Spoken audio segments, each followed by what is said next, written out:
Amount of damage you can actually do with this combo is pretty insane. 234,000 damage crit. After maxing the Wizard and the Barbarian's Essence meter, I decided that I wanted to go back to Necromancer. While I've been testing the Necromancer, I have recently discovered that the new shield that just came out is absolutely insane. The shield, of course, I am referring to is the one that I am wearing right here. This shield does Bone Spirits, now instantly releases mini spirits, but no longer consumes energy to maintain the effect.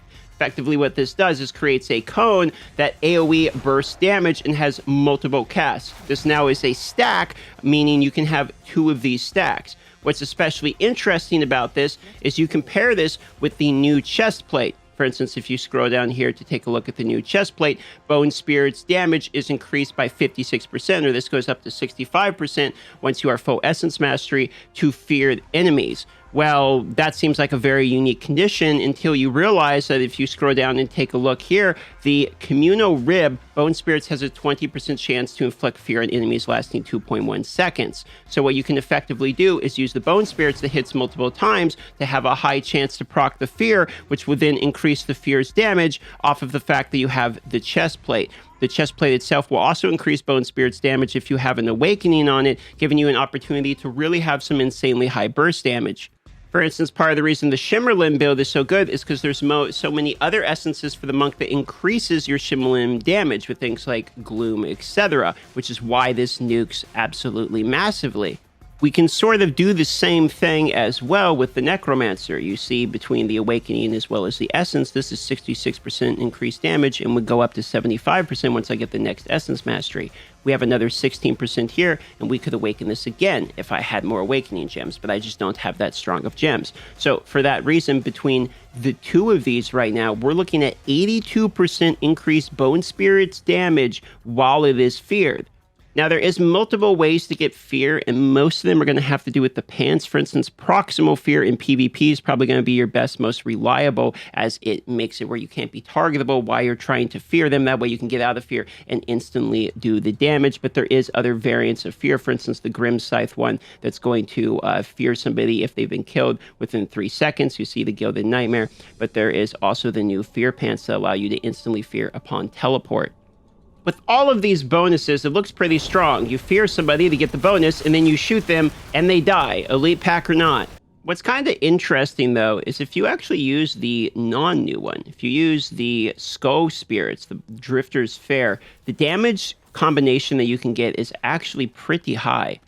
With packs mobs, you can pretty much eliminate them instantly with just 1 skull, and there's a 234,000 crit. And elite packs are more or less the same. Now, you might need a second skull if you're not going to get any crits on them, or if they choose to target other targets. But I mean, 176k there. And because this item again lets you have multiple stacks of it, it can be used pretty much one right after another as long as you're farming with it.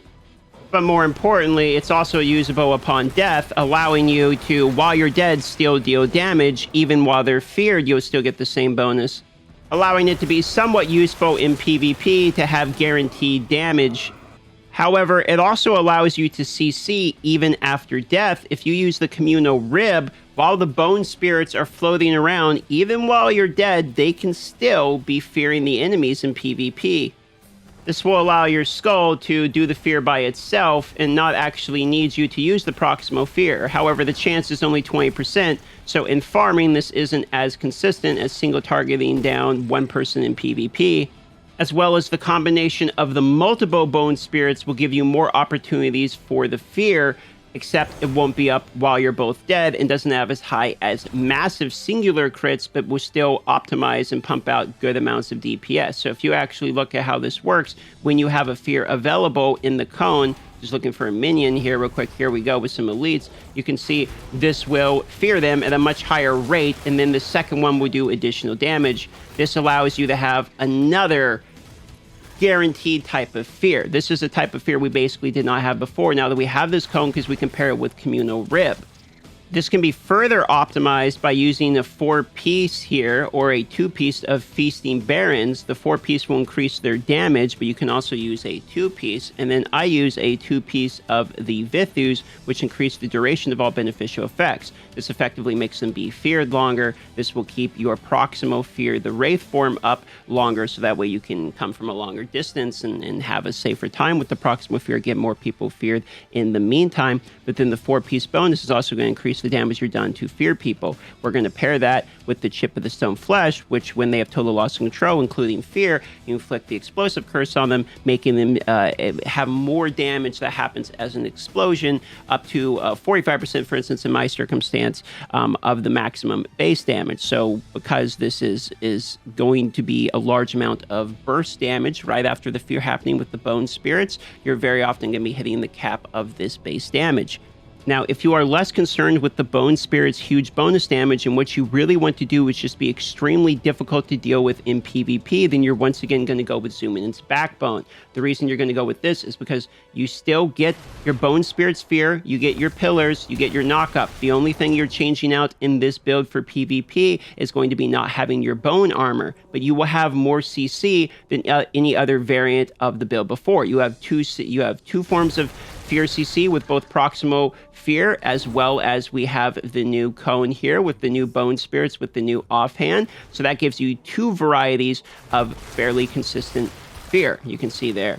You also get the Knockup, which is arguably your best CC ability and is castable in an instant. And then you get the Open Spikes Knockup as well. So Necromancer now has more CC than it basically ever has, which it already was a little bit disgusting with the CC. And then it's up to you whether you really want the variant of the Bone Spirits that hits multiple times in order to have more consistent fear, or if you want the Skull in order to have the potential of fearing even after death and to have it linger around and auto-target, etc. It's a little bit safer, less close range of a variant. So Bone Spirits has become a fairly useful both PvE and PvP build with multiple variants depending upon what you're doing. If you want just Bone Spirits damage and you want to ramp up your damage as high as possible and see crazy high numbers, you're going to go with the Skull variant that casts the Floating Skulls. You're also going to go with your Bone Spirits bonus damage variant of the Chestplate. This will give you your maximum possible damage, and you're also going to go with your Bone Spirits Eel Tongue weapon. This will give you massive amounts of Bone Spirits upgrade damage in order to have single target damage, but you'll have to have the fear off of your pants, either the Proximal Fear or the new dash ones, in order to guarantee that new damage. If you want more consistent fears with decent damage, then you will go the same build but with Communal Rib, which is now going to give you a fear, and then you're going to swap either the Bone Spirits over for the multi-hit, which will be the more consistent fear, or you will have a less consistent fear with the Skulls, but the fear can potentially happen after death. Now, this variant right here, where you have the multi-hit with the Bone Spirits, is a kind of a mix of good Bone Spirits damage with good, more consistent CC. And then when you put in Zoominant's Backbone instead of the bonus damage is where you have your maximized 4CC build.